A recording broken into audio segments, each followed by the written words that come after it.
Hi everyone. Today you are doing a self-paced lesson, but to provide some supplemental support to that, I want to review our lesson from January 5th.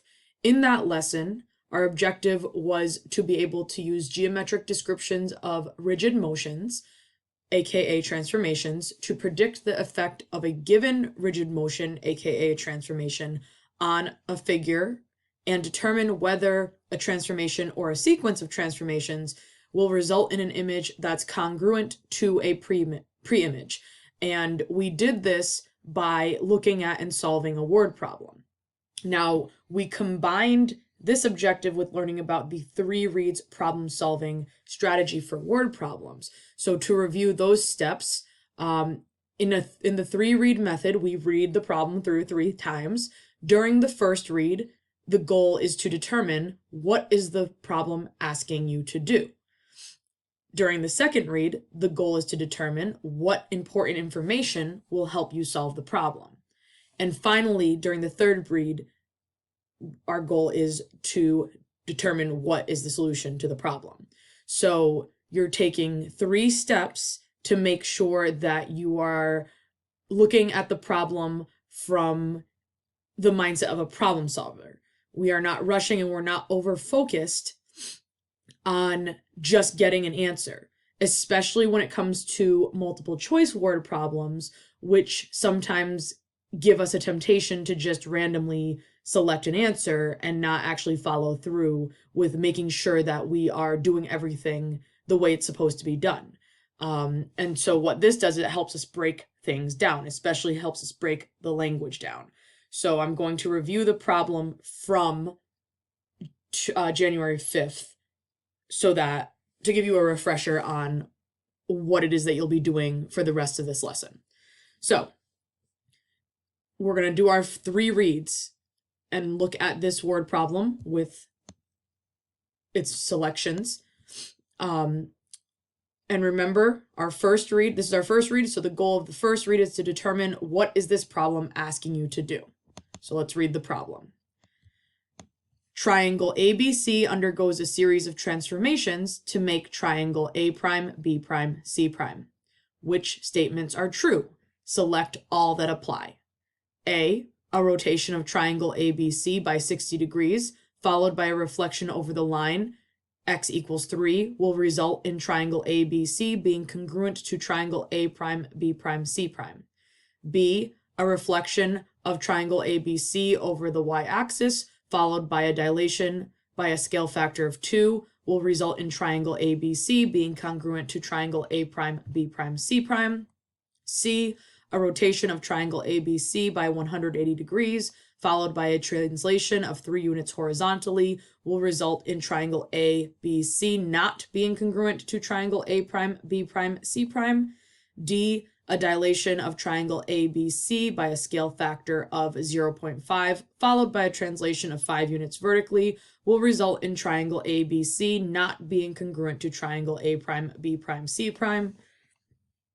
Or E, a translation of triangle ABC 3 units horizontally and 2 units vertically, followed by a reflection over the x-axis, will result in triangle ABC being congruent to triangle A prime, B prime, C prime.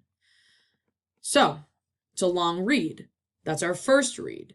Now, when it comes to multiple choice or multi-select word problems, a lot of times the goal, the first read, what is the problem asking you to do, the goal of our first read, is right up in the question before we look at our answer options. So a lot of times we can simply look right up in the beginning and look for a question mark or look for an action word. So I find a question mark and I see what statements are true, select all that apply. So that's a question and an action word. So our job is to determine which of these statements, A, B, C, D, E, are true, and select all that apply means that there is very likely or possibly more than one correct solution here. So we want to highlight the goal of our first read in yellow. we're looking for true statements, and we need to select all that apply. So that tells us that there can be more than one. So now we can go into the second read. And the second read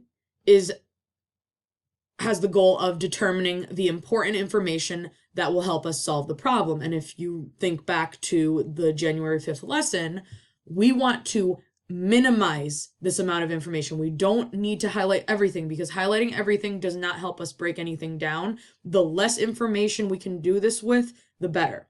So we are just looking for statements that are true.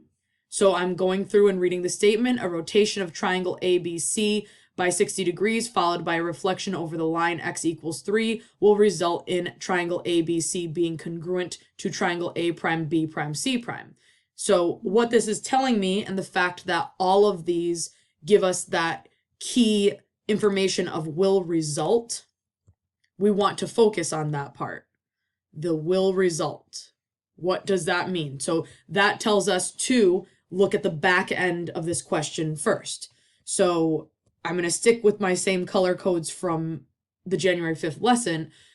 We know that the result is supposed to be triangle ABC being congruent to triangle A prime B prime C prime. So we're looking for transformations that will give us something that, two figures that are congruent. Now, we also know that triangle ABC undergoes a series of transformations. So we know that our triangle is getting transformed. So now we're looking at the transformation types. So now I can go back to the beginning to see what the transformations are. A rotation of triangle ABC by 60 degrees. If I think back and I think about rotations, no matter what direction or what angle they're rotated by, they give us congruent figures. So we are going to just focus on the fact that's a rotation. A rotation will result in a congruence. We look at the next transformation, which is a reflection over the line of x equals 3. But again, reflection is also a transformation type that's in isometry. It results in a congruent image. So we will highlight just reflection. So I know that my figure is being rotated and reflected, and it's supposed to result in a congruent set of figures. So now I go through and highlight my next set of information. A reflection of triangle ABC over the y-axis followed by a dilation by a scale factor of 2 will result in triangle ABC being congruent to triangle A prime B prime C prime. Now we have a pattern. We see that these statements are being written in a specific pattern. So I know I can focus on the second half will result first, and it says the same second half, they're going to be congruent. The image and the pre-image and the image are congruent based on these transformations. So now I look at the transformations. A reflection, we already said with a reflection, it doesn't matter where the line of symmetry is or the axis of symmetry is. We just care that it's a reflection. So the reflection is always going to result in something that's an image that's congruent to the pre-image. And then we look at the second transformation. Then we have a dilation. Now a dilation, we do need to look at the scale factor, because we know that only a scale factor of 1 or -1, as discussed on January 5th, will result in a congruent figure or congruent image. So we have to look at the scale factor. Now the scale factor here is 2. So again, sticking to my same color coding, the dilation by a scale factor of 2 does not result in a congruent image. So now we can see we have a reflection and a dilation, and the statement is saying it's going to be congruent. So again, same pattern. Statement C, a rotation of triangle ABC by 180 degrees followed by a translation of 3 units horizontally will result in a triangle ABC not being congruent to triangle A prime B prime C prime. So our result this time is supposed to be non-congruent. So our image is not going to be congruent to our pre-image. So we are looking to see what the transformations are to see if that's going to line up.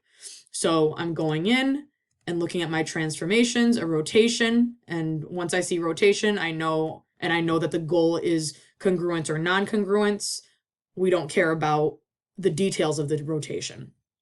Followed by a translation, and again, translation does not care about details because translation always results in congruence. So in summarizing, I see that I have a transformation that will give me a congruent image, another transformation that will give me a congruent image, and them saying that the statement says that the result will not be congruent.